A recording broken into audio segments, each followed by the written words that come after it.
Numericals related frictions. Friction से related numerical की बात करते हैं।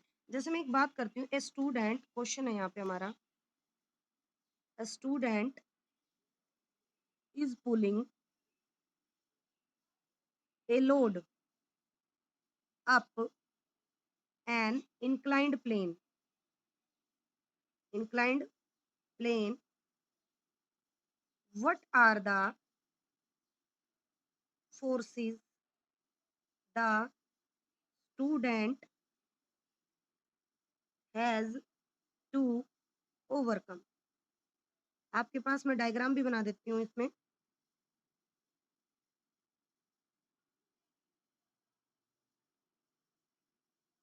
ये इंक्लाइंड प्लेन लगा दिया अपन ने, इसके ऊपर ये ऑब्जेक्ट डाल दिया, रख दिया ये हमें, इसके ऊपर ये क्या डाल दिया अपन ने, सॉरी परपेंडिकुलर होता है लोड, तो ये इसके ऊपर लोड जो है ये क्या है, इस पे परपेंडिकुलर डाला, और ये यहाँ से हम इस पे फ्रिक्शन फोर्स मेजर करेंगे स्प्रिंग बैलेंस के द्वारा।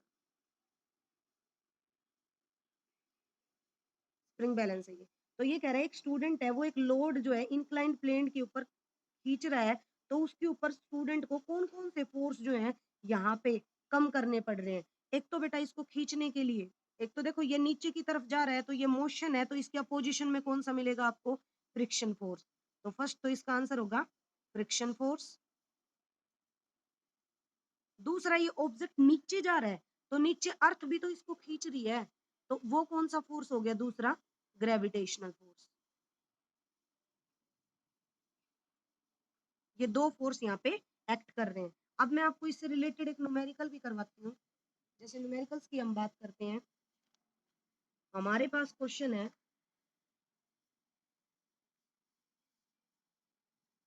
कोफिशिएंट ऑफ फ्रिक्शन पे है, a body of mass 35 kg is placed on a horizontal surface whose coefficient of friction 0.25. Find the frictional force acting on it. ठीक है, एक बॉडी है जिसका मास कितने 35 kg, तो हम यहाँ लिख सकते हैं इसके सॉल्यूशन के अंदर मास कितना दिया हमें बॉडी का 35 kg on A horizontal surface. Horizontal मतलब ये जो सरफेस है, इस तरीके के सरफेस पे कोई 35 kg का ऑब्जेक्ट रखा हुआ है, ठीक है। उसके ऊपर इसका जो कोफिशिएंट ऑफ फ्रिक्शन है, जिसको हम डिनोट करते हैं बेटा म्यू से, ये वाला कोफिशिएंट ऑफ फ्रिक्शन क्या कहा जाता है इसको, कोफिशिएंट ऑफ फ्रिक्शन कितना दिया 0.25, ठीक है। और बेटा एक चीज, फोर्स एक्ट कर रहा है ओरिजेंटल पे, तो ग्रेविटी भी एक्ट करेगी, तो ग्रेविटी कितनी होगी यहाँ पे, एक्सेलरेशन ड्यू टू ग्रेविटी बोलते हैं जिसको, एक्सेलरेशन ड्यू टू ग्रेविटी, जिसको डिनोट करते हैं जी से। ग्रेविटी कितनी होती है अर्थ के ऊपर 9.8 होती है, लेकिन हम उसको 10 भी लेके चल सकते हैं अप्रोक्सीमेशन में, 10 मीटर पर सेकंड स्क्वायर। वैसे ग्रेविटी की वैल्यू कितनी होती है 9.8 अर्थ के ऊपर मीटर पर सेकंड स्क्वायर, लेकिन अप्रोक्सीमेशन में हमारा आंसर निकालने के लिए हम 10 भी ले सकते हैं, अगर हमें दे रखा है तो। नहीं दे रखा है तो अपन 9.8 भी ले सकते हैं, दोनों से ही करवा दूंगी मैं आपको, दोनों से क्वेश्चन करा दूंगी। तो इसके अंदर क्या है ये, जैसे अपन ने क्या लिया 10 ले लिया, तो हमें यहाँ क्या निकालना है बेटा, friction force, frictional force. Friction force का मैंने आपको इससे पहले फॉर्मूला बताया था, फ्रिक्शन फोर्स का सिंबल होता है F mu into N. N या नॉर्मल फोर्स है, नॉर्मल फोर्स जो है वो होता है बेटा मास इनटू ग्रेविटी।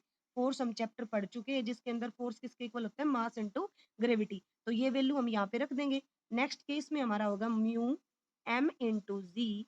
म्यू आपके पास जो जो चीजें आप इसमें पुट करो, म्यू की वैल्यू आपके पास है, ये क्या आपका कोफिशिएंट ऑफ फ्रिक्शन कितना दे रखा है 0.25।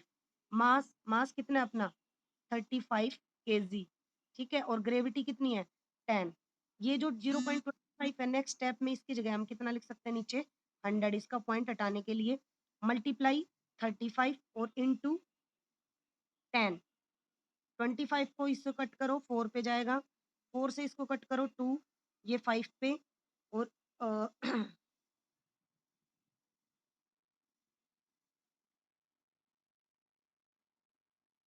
कितना हुआ ये, इसको करेंगे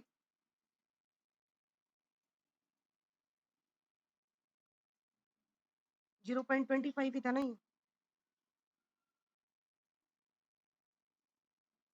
कट करो कितना हो जाएगा बेटा ये,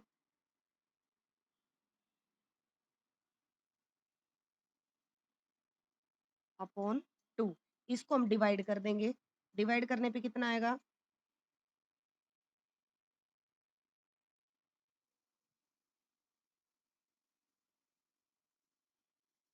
न्यूटन।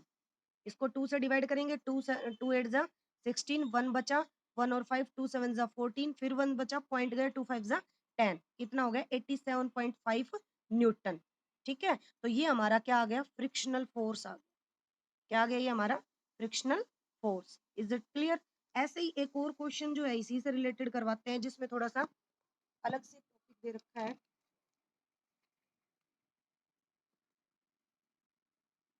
यही जो था इसके अंदर अपन बात करते हैं नॉर्मल फोर्स निकालने की। नॉर्मल फोर्स जो है उसके अंदर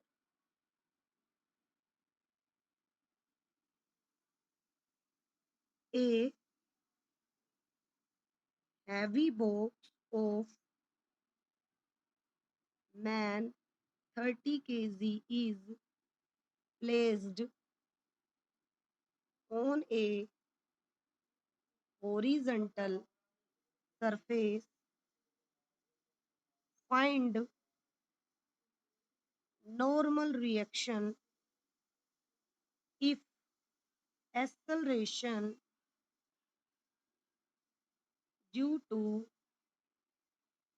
gravity is 10 metre per second square. तो यहाँ पे बेटा मास कितना दिया, सॉल्यूशन निकालेंगे इसका। मास है यहाँ पे 30 kg, acceleration due to gravity कितना दे दिया 10 metre per second square. Normal force, normal reaction निकालनी है। नॉर्मल रिएक्शन होता है फोर्स को भी बोलते हैं एन, ये हमें निकालना है, वो होता है बेटा एम जी।